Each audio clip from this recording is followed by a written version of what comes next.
If you think planks are boring, think again. We're starting with the basics, then cranking it up. I wonder how many of you can handle number 5. Stick around and tell me if you can do the hardest plank variation. All right, let's start with shoulder taps, which are all about core stability. And trust me, they're way harder than they look. When you alternate tapping your shoulders while holding a plank, your body fights to stay balanced. This lights up your core, especially the deep stabilizing muscles. At the same time, your shoulders and arms are working to keep you steady, and your glutes and legs pitch in to stop your hips from wobbling. To do them right, get into a high plank position with your hands directly under your shoulders, core tight, and hips level. Slowly lift one hand, tap the opposite shoulder, and then switch. And here's a tip I've learned over time. Focus on pressing your hand firmly into ground as you lift the other. This creates tension throughout your entire body and makes the move way more effective. Also, don't let your hips sway side to side, which I've seen a lot of people do. Think of keeping a glass of water balanced on your back to make sure your abs genuinely work hard. Next up, hip dips. These are sneaky because they don't look like much, but the burn in your obliques will make you a believer. That side-to-side motion is a killer.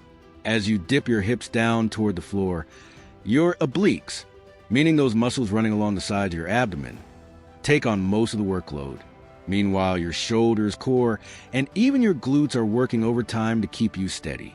It's a targeted move with a bonus of overall core activation. I advise you to start in a forearm plank, not a full plank. Keep your elbows under your shoulders, lower one hip toward the floor, and then return to center.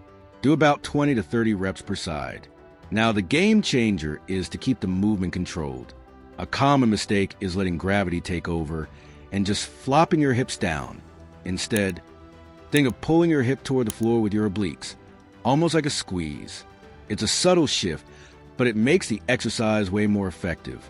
Another pro tip is to keep your shoulders steady and not let them collapse or shift as you dip. This keeps the focus on your core where it belongs. Let's turn up the intensity with knee-to-elbow planks. This one's third on my list because it combines core stability with obliques. The basic move is you'll start in a high plank, drive one knee toward the same or even the opposite, elbow, keeping your core tight and body straight. Return to the plank pose and switch sides. Remember to slow this move down and focus on squeezing your obliques as your knee comes forward.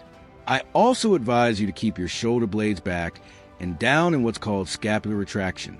This will help you focus on those abs instead of letting your shoulders and upper body absorb the tension. Let's step it up with number 4, plank up downs. This one is a beast, not just for your core, but for your upper body too. It's basically a plank that forces you to move while staying rock solid. The worst part? It's deceptively easy looking at first, but it's hard to do with correct form. Every time you transition from forearm to high plank, your arms, shoulders, and chest are firing up. Meanwhile, your core and glutes are working overtime to keep your body stable and aligned. My best advice? Lead with your weaker arm first. Also, watch your hips. Don't let them sway or bounce as you move. Think of keeping your body as straight as a steel rod. Squeeze your glutes and lock in your core to minimize movement. If you want to make it tougher, slow it down. The slower you go, the more control and strength it takes. Now, let's finish strong with plank jacks. This one cranks up the cardio while keeping your core under fire. I was actually debating whether to make this last plank alternative about mountain climbers, but they're a piece of cake compared to plank jacks. So, start in a high plank, then jump your feet out wide, and then back together like a jumping jack, but low and controlled. The hardest part is keeping your hips steady and down. Most people let their hips rise, but you'll have to brace your core and squeeze your glutes to keep your body level. So that's it for me today. Give these plank variations a try and see how they challenge your core and endurance. If you want a solid core workout, do just these 5 plank variations. 50 seconds each, 10 seconds break. 2 or 3 times through is all you really need.